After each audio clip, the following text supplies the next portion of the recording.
l'école du Seigneur. Allons à la découverte des vérités bibliques.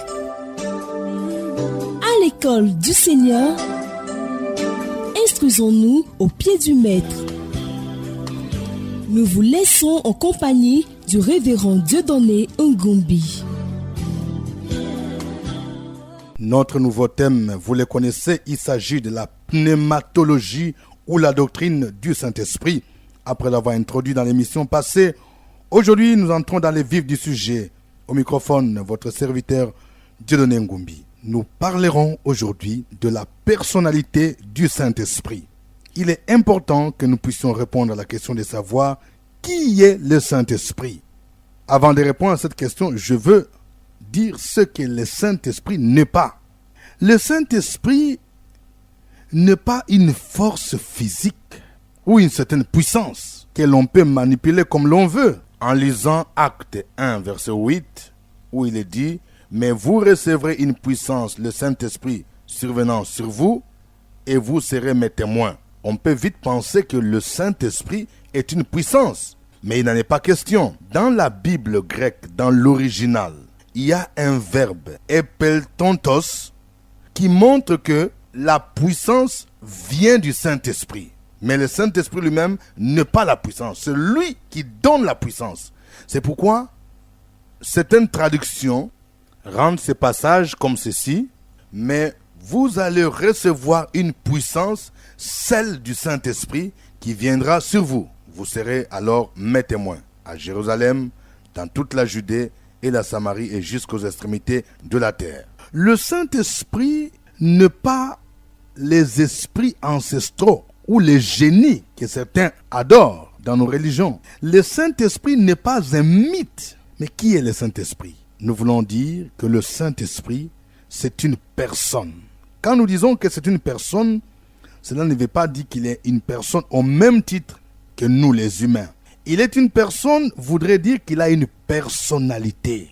Et en tant que tel, il est la troisième personne de la Trinité. Il est coégal au Père et au Fils. Nous y reviendrons. Mais aujourd'hui, ce qui va nous intéresser, ce sont les caractéristiques de la personnalité du Saint-Esprit.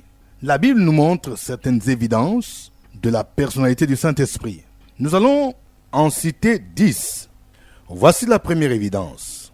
Ce que le Saint-Esprit pense, de la même manière qu'une personne pense. Si nous lisons Romains chapitre 8, verset 27, il est écrit « Et celui qui sonde le cœur connaît quelle est la pensée de l'Esprit, parce que c'est selon Dieu qu'il intercède en faveur de saints. » Ce passage nous parle de la pensée de l'Esprit. Cela veut dire que le Saint-Esprit pense. Le démonstratif, c'est lui qui désigne les fils de Dieu, comme le montre le verset 34 du même chapitre. Alors que le pronom personnel « il » dans la deuxième partie du verset désigne le Saint-Esprit. La deuxième évidence de la personnalité du Saint-Esprit, c'est qu'il possède la connaissance. Si nous lisons 1 Corinthiens chapitre 2, les versets 10 à 11, il est écrit « Dieu nous les a révélés par l'Esprit, car l'Esprit sonde tout, même les profondeurs de Dieu. Lequel des hommes en effet connaît les choses de l'homme, si ce n'est l'Esprit de l'homme qui est en lui? De même, personne ne connaît les choses de Dieu, si ce n'est l'Esprit de Dieu. » Le Saint-Esprit connaît les choses de Dieu. Et ce texte dit « Il sonde même les profondeurs de Dieu ». Le verbe sonder signifie chercher à entrer dans le secret, se approfondir, se explorer, scruter. Troisième évidence de la personnalité du Saint-Esprit, il possède une volonté. De la même manière que tout être humain est doté de la volonté. En parlant de dons spirituels dans 1 Corinthiens 12, verset 11, Paul dit « Un seul et même esprit opère toutes ces choses, les distribuant à chacun en particulier comme il veut. » Donc ce passage nous montre que le Saint-Esprit dispose d'une volonté. C'est pourquoi on ne peut pas forcer le Saint-Esprit de donner tel ou tel don aux chrétiens. Il le fait comme il veut. Quatrième évidence de la personnalité du Saint-Esprit, il peut interdire quelque chose. C'est ce que nous montre l'exemple de Paul et Silas, qui voulaient entrer dans des champs de mission, mais le Saint-Esprit les en a empêchés. Si nous lisons dans Actes 16, versets 6 à 7, il est écrit « Empêchés par le Saint-Esprit d'annoncer la parole dans l'Asie, ils traversèrent la Phrygie et le pays des Galaties. Arrivés près de la Mysie, ils tentèrent d'aller à Bithynie, mais l'Esprit de Jésus ne leur permit pas. » Cinquième évidence de la personnalité du Saint-Esprit, il peut permettre quelque chose. Nous trouvons cela dans Actes 16, verset 10. Il est écrit « Après cette vision de Paul, nous avons aussitôt cherché à nous rendre en Macédoine, concluant que Dieu nous appelait à y annoncer l'Évangile. » Quand nous examinons de près les contextes de ces passages, nous nous rendons compte que la permission du Saint-Esprit fait suite à son interdiction. Parce que c'est dans Acte 16, au verset 7, où il est dit que le Saint-Esprit ne permit pas à Paul et à Silas d'entrer à Bithynie. Maintenant, le verset 8, 9 montre que Paul a eu une vision la nuit, au cours de laquelle un Macédonien lui apparut et lui fit cette prière. Passe en Macédoine, secours-nous. Et réfléchissant à cette vision, Paul comprit que, à travers cette vision, l'Esprit de Dieu lui permettait ou lui autorisait de se rendre pour prêcher l'Évangile en Macédoine. C'est pourquoi le verset 10 dit « Concluant que le Seigneur nous appelait à y annoncer la bonne nouvelle. » La sixième évidence de la personnalité du Saint-Esprit, il parle. Nous trouvons plusieurs mentions. Nous trouvons dans la Bible, et surtout dans les Actes des Apôtres, des exemples qui démontrent que le Saint-Esprit parle. Il a parlé à Philippe dans le désert. C'est l'Esprit qui dit à Philippe, « Avance, approche-toi de ces chars. » Acte 8, verset 29. À Pierre, sur le toit d'une maison, c'est toujours le Saint-Esprit qui a parlé, pendant qu'il réfléchissait à la vision. La Bible nous dit, « Et comme Pierre réfléchissait sur la vision, l'Esprit lui dit, « Voici 3 hommes qui te cherchent. » Aux anciens de l'église d'Antioche, c'est le Saint-Esprit qui a parlé. La Bible nous dit, pendant qu'ils jeûnaient et qu'ils priaient, le Saint-Esprit dit, « Mettez-moi à part Barnabas et Saul pour l'œuvre à laquelle je les ai appelés. » Acte 13, verset 2. Ce passage nous permet de comprendre qu'il y a une certaine disposition qui permet au Saint-Esprit de parler à l'Église. Ce texte dit, pendant qu'ils jeûnaient et qu'ils priaient. Le temps de prière que nous passons devant Dieu, le temps de jeûne que nous passons devant Dieu, semble être le meilleur moment pendant lequel le Saint-Esprit peut nous parler, si nous sommes disposés. Dans le livre de l'Apocalypse, nous trouvons à plusieurs reprises cette mention, qui est celui qui a des oreilles, écoute ce que l'Esprit dit aux églises. La 7e évidence de la personnalité du Saint-Esprit, c'est qu'il aime. C'est-à-dire qu'il possède des sentiments. Et oui, les sentiments d'amour. Paul disait aux Romains, « Je vous exhorte, frères, par notre Seigneur Jésus-Christ, et par l'amour de l'Esprit, à combattre avec moi en adressant à Dieu des prières en ma faveur. » Romains 15, verset 30.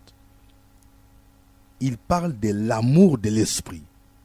Ceci suppose que le Saint-Esprit peut être animé des sentiments d'amour. Le Saint-Esprit peut être aussi attristé. C'est la 8e évidence. Paul disait aux Éphésiens, « N'attristez pas le Saint-Esprit de Dieu par lequel vous avez été scellés pour le jour de la rédemption. » Éphésiens 4, verset 30. Vous savez, le Saint-Esprit est attristé chaque fois qu'un chrétien se complaît dans le péché.